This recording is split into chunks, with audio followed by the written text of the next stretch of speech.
خودداری، independent foreign policy. یہ independent foreign policy کیوں ضروری ہے؟ ہم اپنا پاکستان کی اپنی تاریخ دیکھ لیں. ہماری انڈیپینڈنٹ فارن پالیسی ہوئی نہیں. شروع میں تو اٹ میڈ سینس. ہمارے جب پاکستان بنا تو بینکرپٹ تھا، ریسورسز بھی نہیں تھی، ریفیوجی پرابلمس تھے.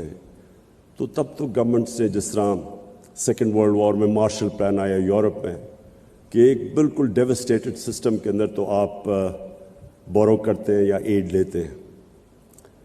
لیکن جو ہماری ڈپینڈنسی ہو گئی اس کے اوپر، یہ سب سے بڑا نقصان ہوا ہے پاکستان کو. اگر مجھے کوئی کہنا کہ ایک آپ وجہ بتا دیں اس کے علاوہ رول آف لا اور انکلوسیو گروتھ نہ ہونے کی وجہ سے، اگر مجھے آپ کہنا ایک اور وجہ ہے کہ ہمارا ملک کیوں نہیں اپنے پوٹینشیل پہ پہنچ سکا. 60s میں پاکستان سارے ایشیا میں مثال دی جاتی تھی ایز اے ڈیولپمنٹ ماڈل، تو کیوں نہیں ہوا؟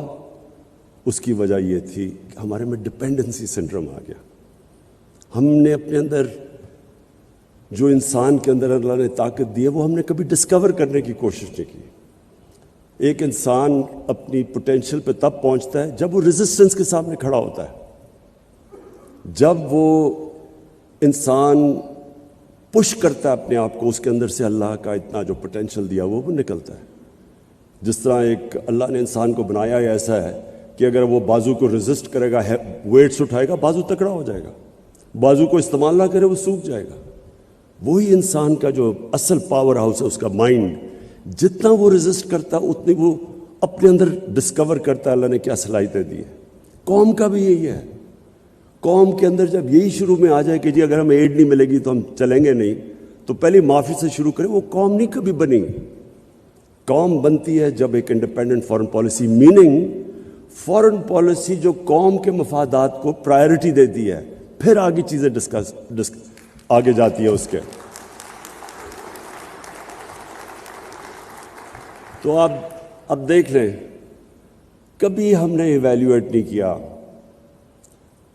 کہ ہم نے جب افغان جہاد میں شرکت کی تو اس سے ہم نے کیا کھویا کیا پایا.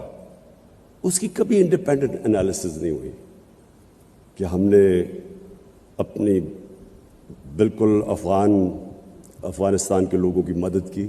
فورن آکوپیشن تھی، ان سے ظلم ہوا، ہم نے شرکت کی. لیکن کبھی ہم نے یہ نہیں ایویلیویٹ کیا کہ کیا ہم نے شرکت اس لیے کی کہ ہم افغانستان کے لوگوں کی مدد کرنا چاہتے تھے، یا ہم نے شرکت کی ڈالرز کی وجہ سے اور ایڈ کی وجہ سے. اس کی ہم نے صحیح معنی میں ایویلیویشن نہیں کی. کبھی ڈسکشن نہیں ہوئی. اور اگر آپ اس کی ڈسکشن کریں گے تو جو ہمیں ڈالرز ملے، میں آپ کو جب آپ اس کی ایویلیویشن کریں گے اس سے بہت زیادہ نقصان ہم نے اٹھایا. 5 ملین ریفیوجیز تھے پاکستان میں. پہلی دفعہ سیکٹیرین ملیٹنسی شروع ہو گئی پاکستان میں. اس کا اپنا جو ہمارے رول آف لا پہ امپیکٹ پڑا اور جو انویسٹمنٹ کی انوائرمنٹ کے اوپر امپیکٹ پڑا، وہ کسی نے نہیں اسیس کیا. پھر کلیشنکوفز، ڈرگز آ گئی مارکیٹ میں، بلیک کا پیسہ آ گیا، اس کا کیا امپیکٹ پڑا مارکیٹ پہ. کرپشن کیسے بڑھی. پھر جب ہم نے 9/11 کے بعد پھر سے ہم نے شرکت کی تو اس کا کیا امپیکٹ ہوا. کبھی میں نے کبھی کوئی انالیسز پاکستان میں نہیں سنی. اور کیوں؟ اس کی وجہ تھی کیونکہ جو ہماری ایلیٹ تھی اس نے شرکت کی اس میں. وہ تب بھی کی 80s میں اپوزٹ چیزیں تھیں. 80s میں ہم کر رہے ہیں کہ جی ہم فورن آکوپیشن کے خلاف ہیں. 2000 کے بعد ہم کر رہے ہیں کہ نہیں جی اب فورن آکوپیشن کے بعد جو ریزسٹنس ہے وہ ٹیررزم ہے. یعنی ایک 180 ڈگری ٹرن کیا ایک ملک نے، اپنی پرنسپلز کو وائلیٹ کیا. اور اس کا جو پھر ہمیں نقصان ہوا، میں نے کبھی یہ نہیں دیکھا کوئی ایویلیویٹ کرے کہ پاکستان کو اس کا کیا فائدہ ہوا، کیا نقصان ہوا. جو ڈیوسٹیشن ہوئی پاکستان میں، جو ہمارا برانڈنگ ہوئی. مجھے یاد ہے آرٹیکل نکلا، the most dangerous place in the world. The most dangerous place in the world. اس ملک میں کیا اکنامکس ہوگی، کیا انویسٹمنٹ ہوگی.